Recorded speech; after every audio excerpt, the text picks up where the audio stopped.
সারজিৎ ভাই বলে বলে তুমি আমার সাথে হাঁটতে হাঁটতে কথা বলো, আমার সময় নাই তোমার সাথে যে 2 মিনিট বসে কথা বলবো সেই কথা বলাটার সময় নাই। ঠিক আছে, তুমি তো সুস্থ, তুমি হাঁটতে হাঁটতে কথা বলো। আমি আর কি তার সাথে যদি হাঁটতে হাঁটতে কথা বলতে পারতাম তাহলে তো আমার বিট দিত না।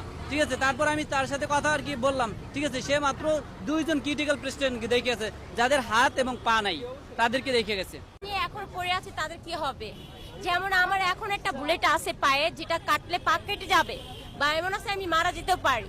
তো সে আমাকে 20,000 টাকা দিয়ে কি আমাকে ভিক্ষে দিয়ে চলে গেল? আমি কি তার কাছে ভিক্ষে চাইছি 20,000? আমার ভবিষ্যতের লাইফটা কি? আমার যে ভবিষ্যতে পাটা কেটে যাবে বা এরকম কোনো কিছু, সে একটা সিদ্ধান্ত বা কোনো ভালো মন্দ কথা সে তো কিছুই বলে নাই। সেই সময়টাকে সে আমাকে দিতে পারে, তা সে আসছে কি ভিক্ষা দিতে? তা সে ভিক্ষা তো রাস্তা বসে আমরা নিতে পারি। তো তার কাছে কেন আমরা সাহায্য চাবো? সরকারের কাছে কেন আমরা অনুরোধ করবো? আমাদের জন্য, আমাদের এত কিছুর জন্য আমরা কিসের জন্য করলাম?